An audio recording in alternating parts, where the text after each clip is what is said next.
I'm realizing through my research that the Catholic Church doesn't just make up doctrine. They don't just wake up one day and they're like, we should start teaching the Trinity. That sounds cool. We're teaching the Trinity now, right? They don't do that.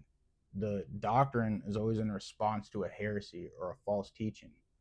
And so I think I'm going to start doing a mini series here on some of the earliest heresies that the church had to confront.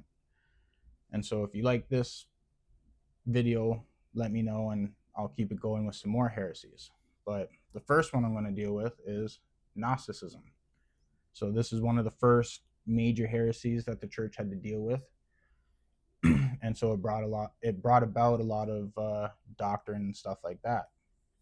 But gnosis is a word derived from Greek that means knowledge or understanding.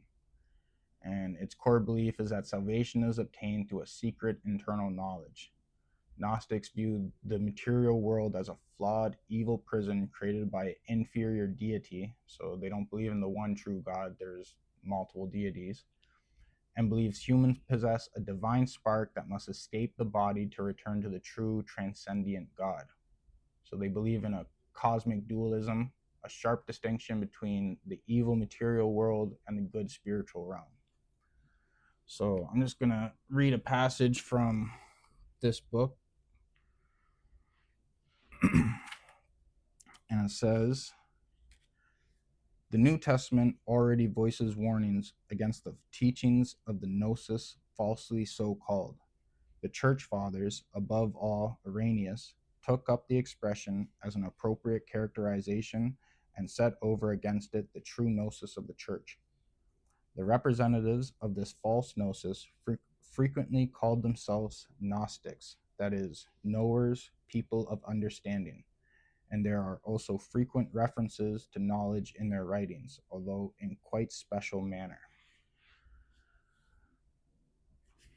Right? So because of this heresy, we get one of St. Irenaeus's best known works against heresies. He actually wrote that in response to Gnosticism. And Tertullian and Hippolytus of Rome were also strongly against this heresy. So a couple things came out of this, or a few things I should say.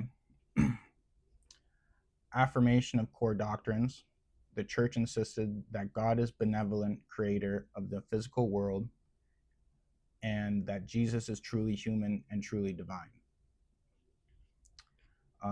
Apostolic tradition and succession. Church fathers argued that true public doctrine was passed down directly from the apostles to recognize bishops, rejecting Gnostic claims of secret knowledge, right? Which makes sense, because if there's a secret knowledge, then that means that Jesus came to this world to give us half truths and false claims. It just doesn't make sense.